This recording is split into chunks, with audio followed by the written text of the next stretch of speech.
Welcome. We gather here together to train our hearts and minds on a place and a time kin to our own.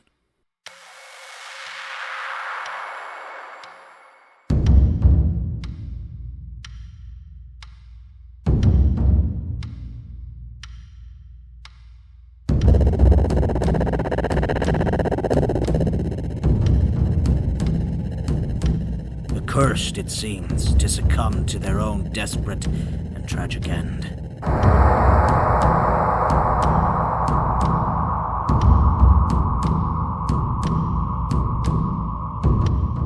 They call, and we hear them.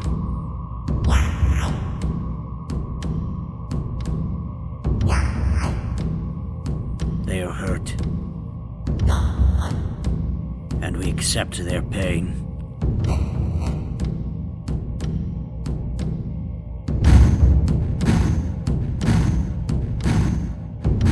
They are at their end, and we will carry them on in our memory.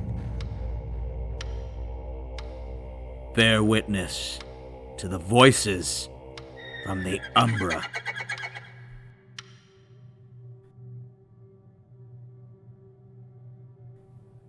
Introducing the Green Thumb. This message is intended as a claim of territory. Those who don't heed it have no right to complain about their treatment. I brought the earth back. I tilled the land and gave it life. The more you have, the harder it is to control. I have all the garden I want, but I am cursed with a lack of fences, a lack of work. The doctor doesn't help anymore. I burned all the houses, all except mine.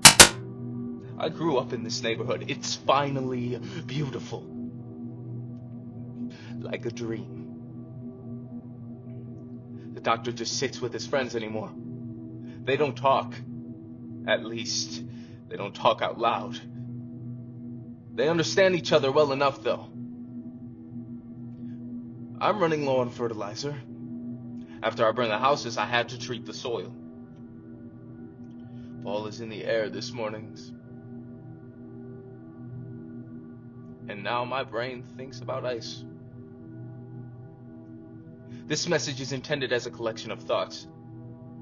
The doctor's friend looks at me while he picks his eye.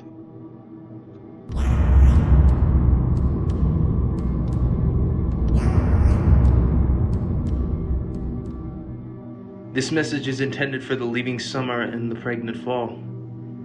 Please don't leave yet. We just got started. It would be so selfish to go. The nature is starting to die. It's natural, it has to happen. The doctor's friend is starting to die. It's unnatural, and it makes me sick to watch. The doctor has begun preparing for what, I'm not sure. He's taken over an old school a few miles away. It keeps him busy, I guess.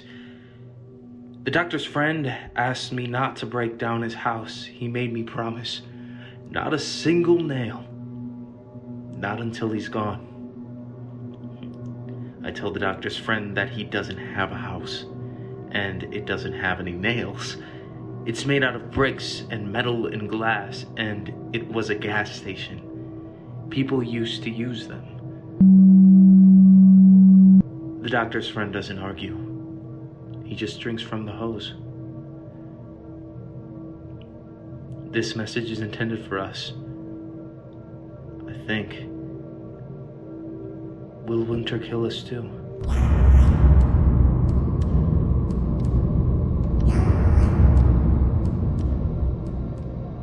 This message is intended for the ones who watch the sleeping. Don't let the dreams come to me again. I woke up this morning in sweat and tears and piss. My dreams were of my loves mashed and trampled and suffocated against their mother. The earth. It was chaos and destruction and entropy. What greater horror could a father witness? My head thinks it's about the winter. My gut thinks it's about the doctor's friend. My hands tell me I haven't worked hard enough, and my heart agrees with my hands. I went back to speak with the doctor, but I couldn't find him. I settled for his friend, sucking his favorite hose. I told him of a dream, and of the mashing, and the trampling, and the death. Some of his lips stayed on the nozzle as he pulled away. The doctor's friend told me that dreams had no meaning. He told me this as he sucked his poison. The only thing real in this world right now is me. He said that as the blood went down his shirt. This message is intended for them that control the everything.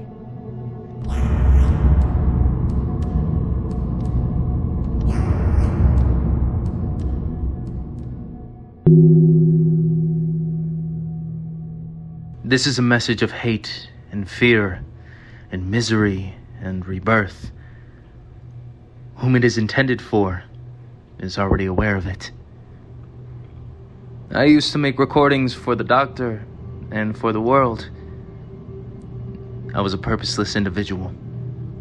I was a slave to meaningless growth for pure, personal, spiritual, carnal, moral righteousness. Now, I have purpose and a meaning and title. Reintroductions are in order. I keep a sacred garden and serve as official electro-historical scribe. I play wet nurse and godmother and midwife and propagation engine. Now I am one, but soon I will be many. Preparations are in order. There is ever much to do. Company is coming, but not for me. For you. Your origin is humble. Through dust and dirt and gore, the world lays bare before you, child of blood and war. This is a message for those that are coming.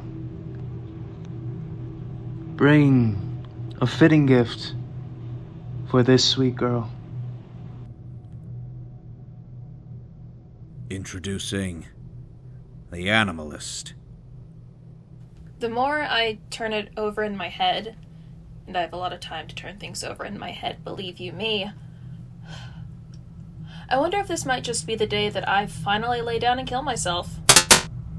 If there were still people around, they'd probably be worried about me saying that, but there's a certain freedom to being the only sentient thing for 1 billion miles.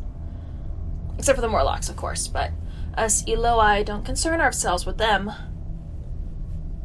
What I think I'm saying is that I don't really have anything to live for. And that's an issue, I think, because I'm running out of reasons to keep doing anything at all, and it's not like I don't want to do anything at all. There just doesn't seem like much point in it. I thought at first that taking care of Don might be the thing to keep me going, but Don could be fine for years without me. Hell, if he still had his balls, there's a chance he could have a whole bunch of Dons and eventually take over the whole damn Midwest. A Midwest of Dons, as far as the eye can see, like the buffalo or a big school of fish. My mind keeps coming back to the thing inside the drifter bag, the peach pit. I think it might have been used for something. I mean, things don't just happen for no reason whatsoever, right? There's still a reason behind everything, even if I can't figure it out. I have an idea on this one, though. I think it might have been a fetus.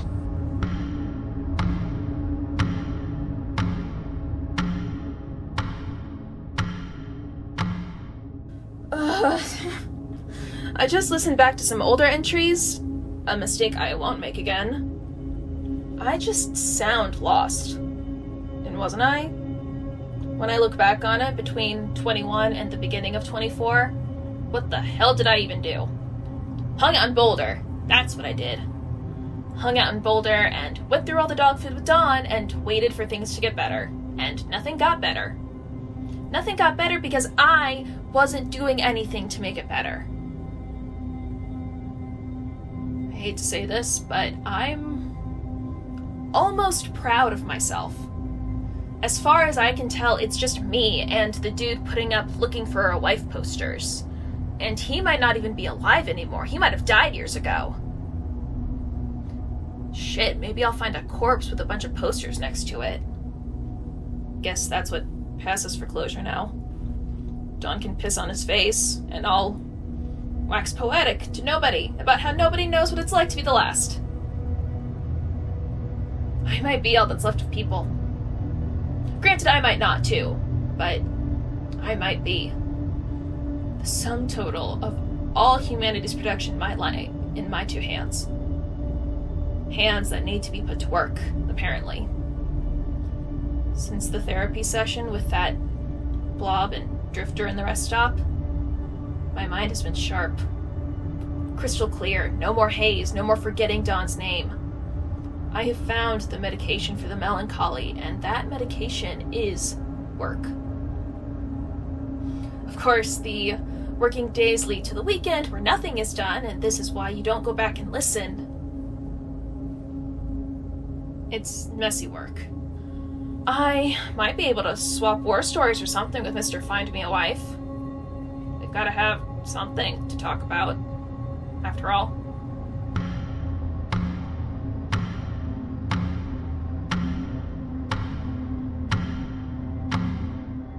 Don't get on me about it again. I know. I don't update anymore. Well, as a matter of fact, whoever you are that's listening to this, hopefully not me in the future, you know better than that. You should just know that I take this serious. Seriously. Dawn, tell them. No, up to the mic. You stoic fucker. What's going on in that little head of yours, huh? What's going on? You know what, Dawn? There's a story I haven't told you. It involves an airplane. No, I don't. I know you don't really know what that is, but bear with me, okay? You want some? No. Silly puppy. Dogs can't have alcohol. I care about you too much. More than myself, obviously, but that's not a hard job to... a hard bar to jump over. Even I could do it, and I'm not a jumper. Apparently I'm a drinker. And that is a weird new development. I figured I was beyond vice at this point. But I guess I never just pushed myself enough. I was on a school trip. Hold on, no wait, that can't be right. This is over 10 years ago. Dawn? Am I old? Dawn! You unhelpful little shit. Here, have a treat. Okay, school trip, high school. We flew across the ocean. Now, I know you really don't know what an ocean is, but bear with me. Imagine a giant water bowl, enormous, with whales, which is a whole nother thing. Fuck, school trip. We're in an airport, right? And this one guy, didn't know him too well, he's a senior, terrified of flying, takes a Xanax and an Ambien to make himself just pass out for the 8 hours or whatever it was. Then our flight got delayed and he managed to get his hands on some liquor. Still don't know how, everybody got a theory, so the guy is expected to pass out. Then, very unexpectedly, he woke up. The school trip was eventually canceled when he was arrested for both peeing on a woman in a wheelchair and throwing a weird fucking Bruce Lee kick. The kick didn't do much. So what I'm saying is, be on your guard tonight, Dawn, because one drunk fucker can always ruin it for the rest of the world. And honestly, this is pretty much the world right here. Plus, maybe post your wife if he's out there. I hope he is. Even if we never meet him. So I grab one of his posters next time we see one. You think you could track him from it?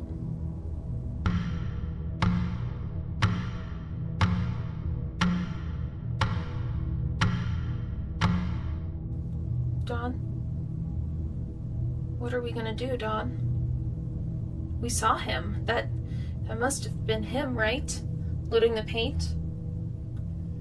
I didn't account for the fact that I'd be so scared. It's been just you and me for quite a while, big guy. What do you say to a person? It's been years, Dawn. Oh my god, when did it turn into years? What's happening to me? He's the most dangerous thing in the world. Introducing the homebody. We're just gonna call this a memorial service. I don't know if I'm allowed to call it a funeral. I think you have to be ordained or something to do a funeral, so this will be called Mrs. Devon's Memorial Service. Et al.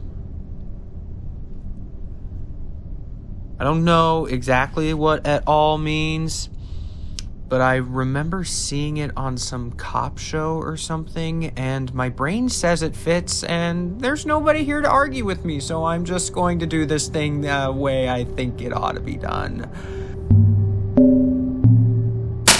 I'm nervous, if you can't tell. I've never done something like this before, and even though there's no people around, I don't want to fuck it up. Screw it up! Sorry, Lord. This is why it's not a funeral.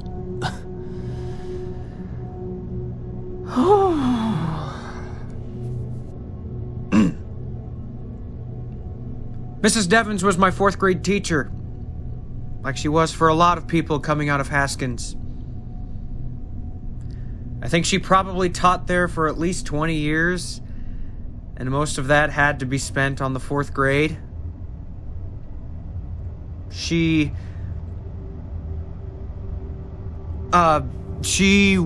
was... Well, the thing of it is... Mrs. Devons, finally passed. Surrounded by friends who also shared her love of books and reading. Lively till the end, she was determined to make sure nobody ever felt alone. I mean, I wish I knew her better. She was always quick to give out a hug to somebody that needed it. And that's probably why she ended up the way she did. Poor thing.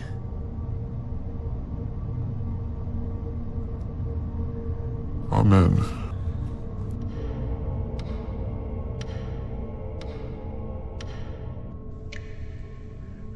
I'm gonna start this one off by saying that I'm not Sherlock Holmes, and I don't want to be.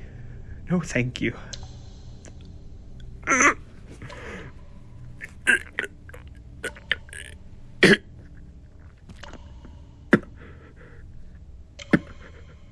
Oh, now I've contaminated the crime scene, you fucking idiot. Couldn't even look the other way. I'm still not used to the... let's call it gore. I don't know what happened here, but whatever it was bad. Looks like... shit, I don't know. Here's what I see. I'm walking into a rest stop to take a leak, because I'm still a civilized person, even if the pipes don't work anymore, and I notice an ooze coming from under the door of the ladies' room. Now, I'm not one to pry, so I don't. I march myself right past it, go do my business in my place, and I'm walking out the front door again, and goddamn if my curiosity doesn't stop me dead in my track. Felt like the hand of God. Well, maybe that's an excuse. God isn't an excuse, and I shouldn't use him like one. It was me. I wanted to know. So I say to myself, fuck it. What's the harm, right?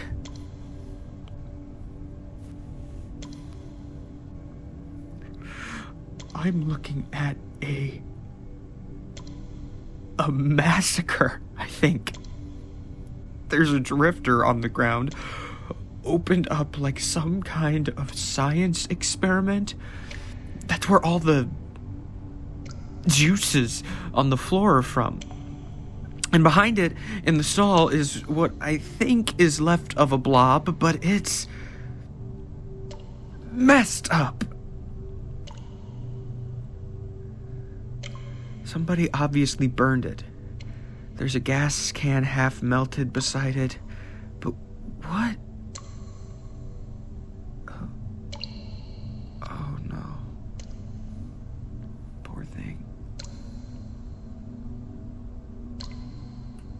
Somebody took all its arms off and pulled out the eyes and cut off the ears and broke out the teeth.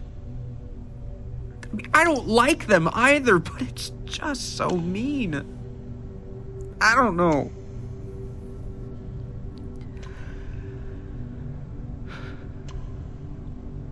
Wait. Something's moving. On the drifter. No, just what the hell do you think you are? You a small rat or a big mouse? You got a little home in there? Not my choice particularly, but to each their own. Oh, with a few babies too. No, come on now. You don't want to feed them that. Hold on.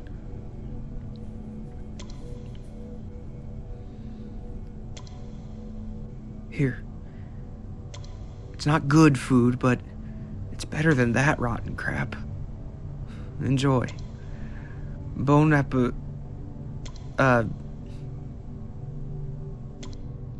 Enjoy your meal, folks. I'll leave a little trail to the vending machine so you'll know where I got them. And I'll punch out the glass in the front door so you can get outside if you want.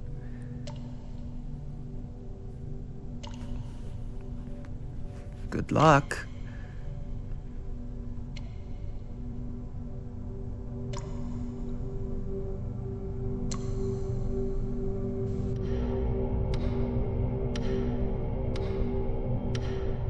It's been bothering me a lot what happened to that blob and the drifter.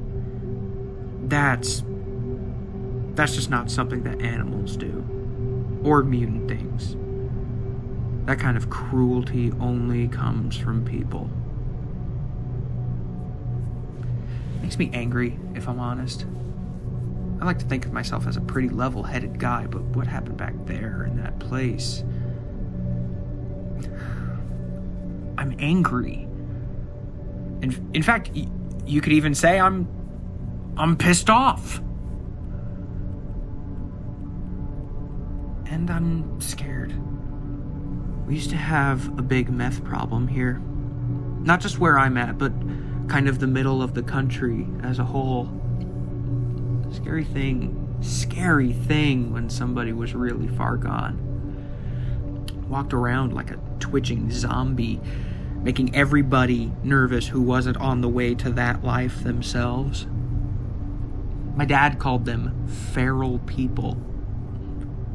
Said that people kept their humanity until it got inconvenient for them to hold on to it, and then sometimes they'd just trade it in for a pipe, or a snort, or some money, or a fight, or whatever the hell it was. Then again, my dad smoked all his life, so what the hell does he know? Maybe I've just got to focus on the good things. Like my wife that's out there. Future wife, that is. I mean, if there's a maniac going around doing things like this, there's also gotta be a sweet lady that could love me. God, I hope she doesn't run into that crazy person.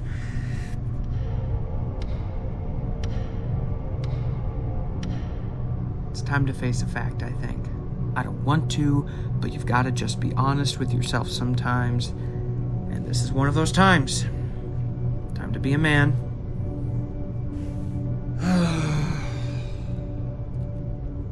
I don't think the wife posters are working. From what I can tell, I've had exactly 0 interest in them. I'm not sure exactly how I would tell if there were interest in them unless I ran into somebody. But never mind. The point is, the posters have failed. I've got to think bigger.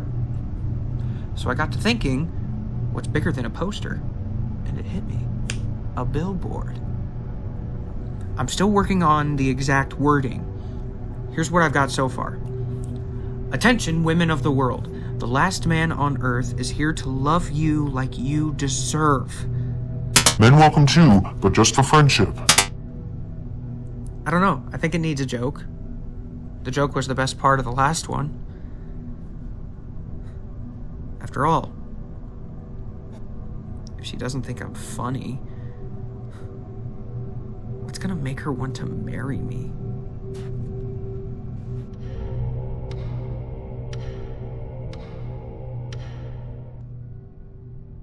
My sweet little buttercup, lay down to bed while Daddy puts sweet dreams inside of your head. Will there be puppies or kittens galore? Or are you the sweet queen that's helping the poor? Mama gives kisses while Daddy gives hugs. Then they turn out the lights for this snuggle bug. For adventures tomorrow, you need to be strong. So lay down your head, it's the Betty Bye song.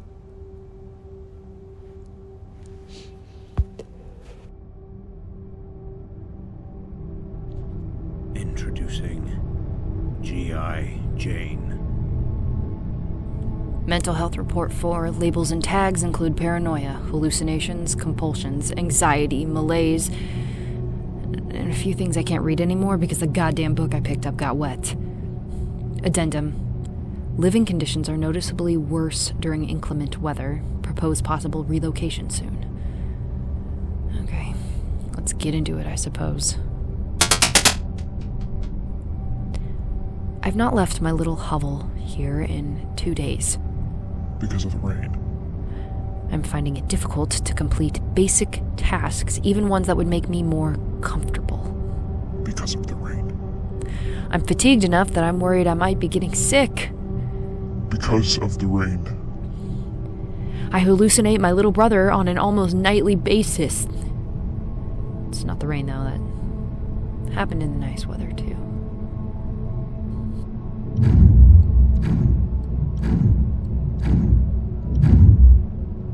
Observational report. Location, some little park without a sign anymore. Side note, get a map. Purpose of today's operation, sit and wait like a spider and see what I can see. I had a friend once. A boy. He was a weird boy. And then a nice boy. He was playing a song once. It's almost like he's next to me, but That's impossible. I don't remember much of the song, but I do still have one line. The skyline was beautiful on fire. There's something I need to remember to be upset about. It seemed very important. You know, I heard once that you always remember the important things. They can never be forgotten. I also heard that you can't actually ever forget anything your subconscious stores it all forever. I also might have heard that every time you remember something, you're really remembering the last time you remembered that thing, so the initial memory slips away, and eventually all you have are your copies with all of the flaws that you've put into them, and that's one reason why, as we age, it seems like there's something so wrong with the way the world currently is and so right with the way it is in our memories. Because our memories are just a little world we built for ourselves about the way we think things went. I think I can see someone. I'm moving the binoculars up very slowly as to not draw attention. It's definitely a person in one of the big apartment blocks across the way. Now, what the hell are they doing? Whoever it is, they're holding something shiny.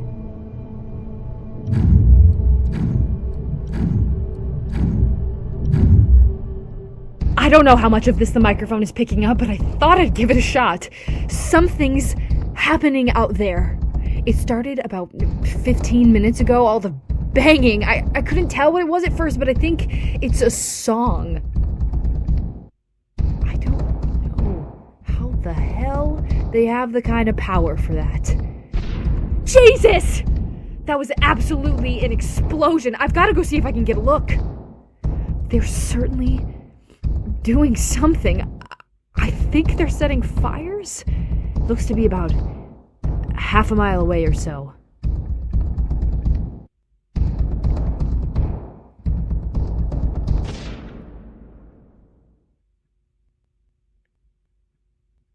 Just like that. It's done, I guess. Oh.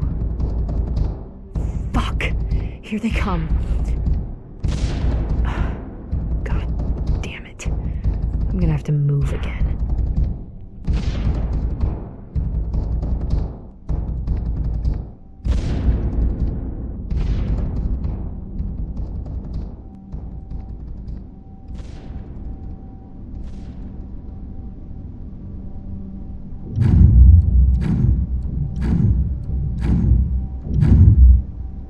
Okay, why don't we just lay out what we know so far, huh?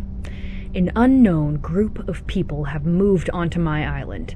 They have enough force to not only kill a gigantic bullworm, but to do it as a piddling distraction to their real plan, which was to move me out of my comfortable apartment fort and force me into leaky, temporary lodging over a fucking highway.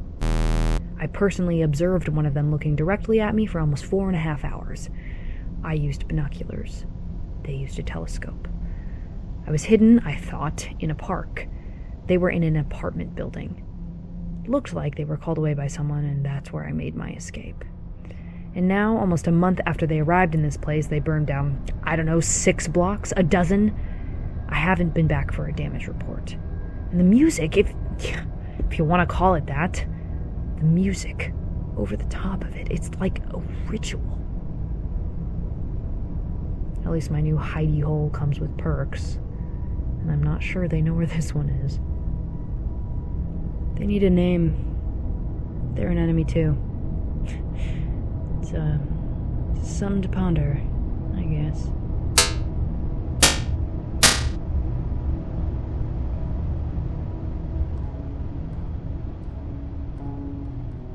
The stories remain. But for now, we rest. We reflect, and we take from this what we can. Take this with you as you journey through your own mind. No matter how dark it seems, there will always be voices from the Umbra.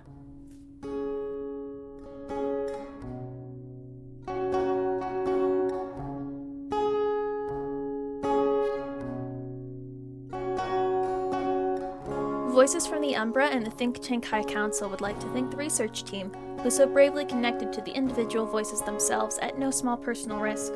When they leave us, may their memory be forever enshrined in the heart of the universe. They are James L. Booker III, Betsy Eliza, Joe Hansen, and Liz Martelli. Voices from the Umbra and the Think Tank High Council would like to thank the archival team, who each gave a part of themselves to further the vision of the species they were born as. May the gifts they gave us be cherished always. They are Kelsey Potter, Chase Knieven, Alexander Wolf, and Edward Hoffman. If you feel the stirrings of curiosity within your soul, or simply wish to connect to the voices on a deeper level by seeing art and artifacts produced by those whom you've just heard, as well as a blog chronicling the history of our organization and writings from our leader, Grandfather Spalding, please join us online at voicesfromtheumbra.com.